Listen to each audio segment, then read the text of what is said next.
Welcome back to another episode of Salmon Pals Go to the Movies. This is another Throwback Thursday review, and I'm here with my friend Touly. Say hi, Touly. Hello, everyone. So today we're going to be reviewing the movie The Hills Have Eyes from 1977. And just a fair warning, there's going to be spoilers up ahead, so you've been warned. The Hills Have Eyes is about a family traveling to California who take a detour down an area close to the public. Their car breaks down in the uninhabited land, or at least they believe it's uninhabited, but soon they find themselves under attack by a family of violent savages. So let's begin by going down the cast, as we always do. We have Russell Greaves, who plays Big Bob Carter. We have Virginia Vincent, who plays Ethel Carter. Robert Houston, who plays Bobby Carter. Suzanne Lanier, who plays Brenda Carter. Martin Spear, who plays Doug Wood. Dee Wallace, who plays Lynn Wood. We have John Steadyman, who plays Fred. James Woodward, who plays Jupiter. Lance Gordon, who plays Mars. Michael Berryman, who plays Pluto. Janice Blythe, who plays Ruby. Cordy Clark, who plays Mama. And we have Peter Locke, who plays Mercury and is also the producer. And the director of the movie, we have Wes Craven. This movie wraps up our Halloween month. What a better way to do that than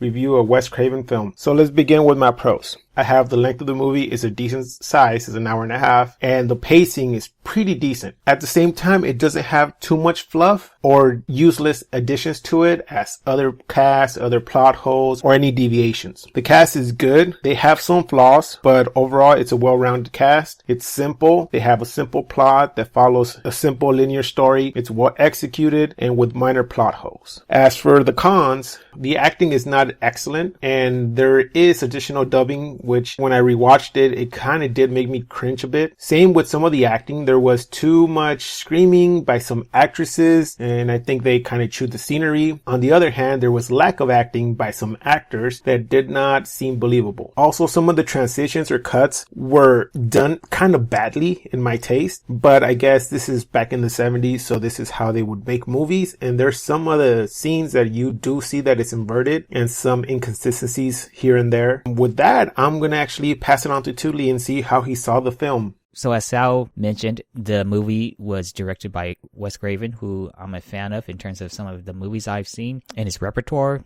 such as Nightmare on Elm Street, Scream, Red Eye, all pretty decent watch. For this one though, Hills Have Eyes, 1977 film, I wasn't quite buying into what they were trying to present here. I think it's based off like a true story or something, but in terms of maybe recapturing the narrative, maybe with some creativity, and as Sal mentioned too, some of the acting that was being done in this film, I wasn't as interested. I wasn't really motivated to follow any of the characters because either they were too over the top, too annoying, not believable. Like for example, the father, I believe being like a former police officer, and the way he handled the situation make me question whether or not he was actually a police in the past. The kids' choices in dealing with the situations, just, I know it's supposed to be a horror story and sometimes you don't make the sort of smart decisions that you would expect, but some of the decisions that were made, I felt like they were way too illogical. Like for instance, when Doug, when he went out with one of the dogs that was still alive, and this was towards the end of the film, when he was trying to contact Bobby through the walkie-talkie and he wasn't replying because Bobby was too busy trying to contact other people through the transmitter or whatever. I was thinking to myself, didn't they already have this plan sort of set out? Why is Bobby focusing on this when he should be listening out for Doug's response? There were like too many of these moments for me to sort of get behind these characters. Normally, if I can't get behind the protagonist, I normally try to see things from the antagonist perspective. And even then, some of the things that, I don't know what you call them, the beast human or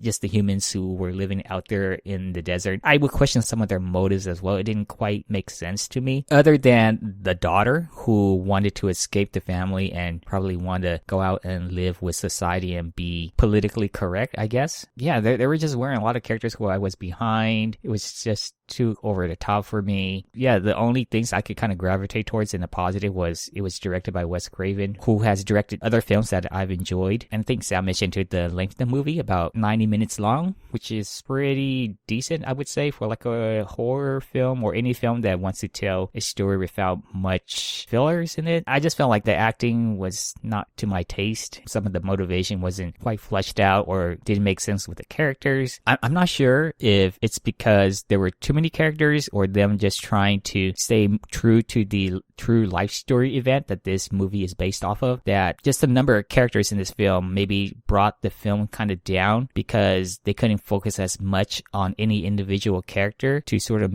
get me behind them or make me feel like they have fleshed this character enough for me to understand where they're coming from. So because of that, I just see a lot of the outrageous reactions of these characters, and in a lot of ways, it just made me not get behind them. So I guess if you're a fan of Wes Craven, or you enjoyed sort of like this cult classic, as they would put it, then the film is okay in those regards from my perspective. But in terms of a fleshed out film that I would sort of want to rewatch over and over again, this, I would just probably put it in the basement and I wouldn't come back to it ever again. Totally agree on the points that you made, especially on the character Ruby. I kind of wanted a little more to focus on her because she's the one who we saw in the beginning of the film, and she wanted out. Right there and then you establish a question. Why does she want out? From what does she want out? What is she running from? Where does she want to go? And stuff like that. So there's some characters that do put out these questions, but they're never answered. And to me, watching films, if you make a movie, I really want you to present a question and answer it, not just leave me wondering what the answer could have been. For example, maybe the people were there, we didn't even establish how they happened, but Touly did mention that this is based on a true event or true family, and story goes that this is a family from Scotland who were feral, and this is back in the Middle Ages, and they would actually consume humans. If they passed by their land, they would capture them and eat them. The king set out to go capture them, and once they were captured, they got executed in some of the horrific ways that we saw in the movie. That's the original story from this movie. Wes Craven also wanted to pay homage to one of the movies that he thinks is a classic, and just a few years before this movie came out, Texas Chainsaw Massacre from 1974. And some of the props from Texas Chainsaw Massacre we could see in this movie. So in a sense, he's trying to mix too many things in, and I think that's how it kind of put the vibe that it wasn't really concentrated or focused on one thing. It was this kind of soup with a lot of ingredients in it that did not simmer too well, for me especially. So with that, I'm just going to say that there is a director's cut which doesn't exist anymore, but when Wes Craven cut the first film, it got an X rating. If you know of ratings, X rating would have to be in a circuit where only in porn theaters would be shown, but this being a horror movie, there is not anything sexual about it. There is hints that somebody got raped in the movie, but given that, what else is in the movie for the director's cut that made it get an X rating? Maybe in the 70s, they weren't that lenient with other violent stuff and everything, but to me, I would want to see that. The fact that it doesn't exist kind of makes me wonder what it was or what it could have been, especially if they would have put more time and effort into the movie. It could have been a good story if they would just taken their time. So with that said, I'm going to pass it on to Touly to see what grade he gives this movie. So normally when I review these throwback films with Sal, they normally extend back into like the 90s, and we've reviewed films that have gone back into the 1930s as well. And I normally tend to give these films some leeway in terms of my score because of the technology that was available to them or what have you. But for this film, despite coming out in the 1970s, I didn't feel like any of the technology or those things that I would sort of not factor too much into my score of a film affected how good the movie could have been have they gone about it the right way in terms of its execution. For that, I feel like this film kind of suffered just from the foundation, what makes a movie great. The only thing I could kind of lash onto that, like I said before, that made this movie for me sort of stand out was the fact that it was directed by Wes Craven and feels like one of those cult classic that I think people kind of put it under. With those, I normally give it just the additional 1 or 2 points. I'm going to give the film a +2 for what I just mentioned. And I guess for what effort they put into it, I'll give it another 0.5. So unfortunately, I'm going to give this film a 2.5 out of 10. That's fair enough. I'm going to take it another way. I'm going to actually give it a 4.5, including the additional points for being Wes Craven. For the time that Touly said, it's not really a factor, but just saying that back in the days, they had this kind of guerrilla style filming, and we saw this in this movie. It really suffered because of the camera. It was shaking and everything, and the cuts didn't really make sense. But what I want to say is that this is a core classic for the horror genre. It has a cultural impact, and I could see that this movie was done in in sort of a way that I believe they regretted it, and that's why they remade them in recent years. The other thing I want to add is that Wes Craven has said that this movie is a social commentary, and the Carters represent the rich in society while the Savages represent the poor. And it's a battle between both classes. But at the same time, I kind of want to disagree with that, because if you do notice at the end, the Carters, some of them survived, and they also took Ruby with them. So if it's a social commentary and they're coming together at the end, that means that the problem was solved. And if it's a social commentary, it should leave you with an open-ended question of what you're going to do about it. So in that retrospect, I